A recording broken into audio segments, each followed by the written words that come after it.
আসসালামু আলাইকুম। কেমন আছেন সবাই? আশা করছি ভালো আছেন। আমি একবার এই ভিডিওটা আপলোড দিয়েছিলাম।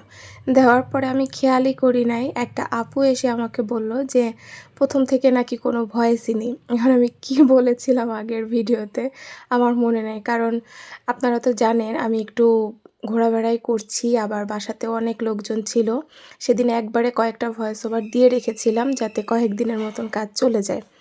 তো এখন আমি আর শুনতেও পাচ্ছি না যে কি দিয়ে, মানে আমার মনে নাই আসলে যে ১ম এ কি ভয়েস দিয়েছিলাম। তো এখন যা মনে আসছে আমি সেটাই বলছি।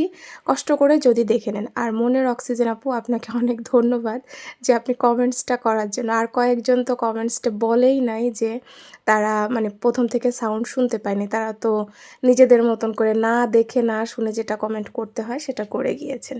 যাই হোক, তাদের ব্যাপারে আর কিছু বলার নেই। এটা হচ্ছে সকালবেলা মানে সকাল, সকাল ঘুম থেকে উঠেই একটু হাঁটছিলাম। খুব বেশি সকাল না, ৮টা-৯টা হবে হয়তো। তো তার মধ্যেই দেখেন মাঠে একদম লোকজন কাজ শুরু করে দিয়েছে। গ্রাম অঞ্চলে এটাই হয়, তাই না? আর ওই দেখা যায় তাল গাছ দেখা যায়, দেখেছেন তো? এই যে মেঠো রাস্তা, আমি জানি না এই রাস্তা আমার খুবই পছন্দ। হ্যাঁ, বৃষ্টি হলে অসুবিধা। এটা ঠিক ছোটোবেলায় আমিও বলতাম, এই দাদু বাড়ি, নানু বাড়ি আসতে গেলে এই রাস্তাটা দিয়ে আসা যায় না। কিন্তু এখন এই রাস্তাটাকে আমি অনেক বেশি মিস করি। অনেক, অনেক, অনেক। আর জানি না গ্রামীণ দৃশ্যগুলো আমার বেশি কেন যেন আকর্ষণ করে। আর এই যে নানু বাড়ির ওই রাস্তাটা থেকে বের হয়ে এটুকুন আমার নানু বাড়ির রাস্তায় বাসার ভেতরে যেতে হয়। এই রাস্তাটা আমার অনেক পছন্দ। একবার মানে বলেছিল যে এই রাস্তাটা ইট বিছায় নিবে। অনেক কাদা হয় যেহেতু, তো আমি মানে বলতাম, "কেন? বিছাবে কেন? এরকম জিনিস পাওয়া যায় না, কত সুন্দর।" মানে আমার খুব ভালো লাগে। হ্যাঁ, অসুবিধা আছে, বাট তারপরেও কেন যেন ভালো লাগে আমি জানি না। গ্রামের এটাই তো দরকার, তাই না? টিনের চালের ঘর থাকবে, পুকুর থাকবে, গরু, ছাগল, হাঁস, মুরগি এইগুলো থাকবে। বাট এখন কি হয়েছে, সবার ঘরে ফোন চলে এসেছে। একদম বিল্ডিং করে ফেলেছে সবাই। গরু, ছাগল পোষে না, ঘর নোংরা হবে, গন্ধ হবে, এইসব কারণে ফোন সবার হাতে চলে এসেছে। টিভি এগুলোর কারণে না ছেলেমেয়েগুলো এই যে বাইরে খেলাধুলা আগের থেকে অনেক তুলনায় কম। আমি দেখেছি, এবার আমি যে আপনারা আমার আগের ব্লগ দেখেছেন সেখানে দেখেছেন। মানে ওগুলোকে ঘর থেকে জোর করে বের করে নিয়ে গেছে, "এই চলো, চলো বাইরে ফোন টিপতে হবে না। চলো, চলো যাই খেলি।" তারপরে ওরা যখন মজা পেয়ে যায় তখন ওরা যায়। বাট ১ম এ ওদেরকে বের করতে ঘর থেকে বা ফোন হাত থেকে নামাতে কিন্তু অনেক কষ্ট। তো এই যে লুডো খেলছিলাম, নায়িকার ছবি দেয়া। এটা নিয়ে সবাই বলছে, "এটা কার?" আমার মামাতো ভাইরা এইখান থেকে কিনেছে এটা। আমি বলছিলাম, "এটা কার? এটা কার?" মাঝখানে আবার নানা ভাই, এই যে খাজা বলে এগুলাকে। গ্রাম অঞ্চলে অনেকেই বোধহয় জানেন যে খাজা কিনে নিয়ে আসতে হবে, খাজা কিনে নিয়ে আসতে হবে। নানা দাদার কাছে পোলাপান যায় সেরকম। তো খেলে চলে আসলাম আবার দাদাবাড়ি। যেহেতু আপনারা হয়তো আগের ব্লগ দেখে জেনেছেন যে দাদাবাড়ি, নানাবাড়ি পাশেই। তো দাদাবাড়ির যে বড় পুকুরটা, ভেতর বাড়ির পুকুর, এখানে শুধু মেয়েরা গোসল করতো আগেকার দিনে। এখন তো কেউ থাকে না। বাড়িঘর দেখে, পুকুর দেখেই বুঝতে পারছেন যে পুকুরে এত পাতা, পানি এত ঘোলা এগুলো ছিলই না। একদম পরিষ্কার পরিচ্ছন্ন ছিল।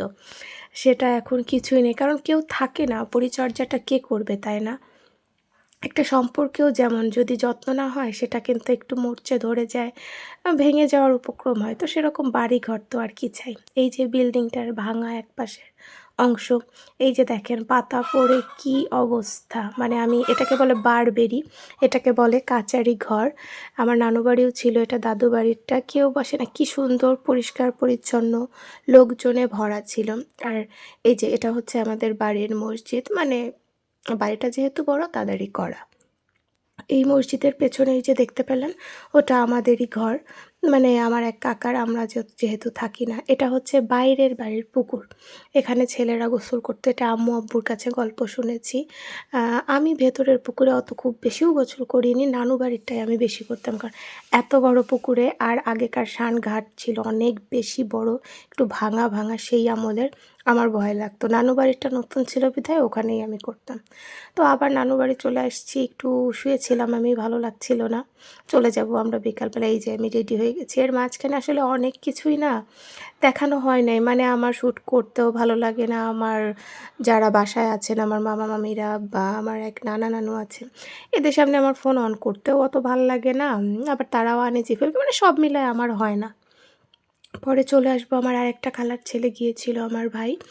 তো এক ভ্যানেই সবাই আসবে। তো ওই যে পিচ্চিদের যাচ্ছে এক ভ্যানে। তো আমি আবার ওর বাইকেই উঠে পড়েছিলাম যে আমি ওর বাইকেই যাই। তো পরে এই যে যাচ্ছিলাম, মানে ভ্যানটা এত আস্তে চালাচ্ছিল যে মানে আমরা যে হেঁটে যাচ্ছি না গাড়িতে যাচ্ছি বুঝছিলাম না। আর ওদের ছেড়ে আমরা বাইকে আগেও যাচ্ছিলাম না, আমরা পেছন পেছনই যাচ্ছিলাম গল্প করতে করতে। তো আমি ভাবলাম এই সময় এত সুন্দর সুন্দর দৃশ্য একটু একটু যতটুকুন পেরেছি একটু ক্যাপচার করেছি। তো এই করতে করতেই হচ্ছে বাসায় চলে আসলাম। বাসা থেকে তো বেশি দূরত্ব না আমার নানা দাদার বাড়ি। তো মাঝখানে আবার একটু ভ্যানের সমস্যা হয়েছে, আমরা দাঁড়ায়ও পড়েছিলাম।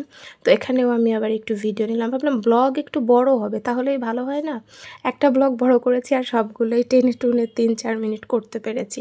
ওই যে যেটা হয় সবসময় ব্লগ করা বা ভিডিও করা হয়ে ওঠে না, এই আর কি। তো এখন তো আমি কিছুই করছি না, বাসায় এখন আপাতত ফাঁকা। আমি এই মুহূর্তে যখন ভয়েস দিচ্ছি তখন, তারপর আমার কোনো কাজ করতে ইচ্ছা করছে না।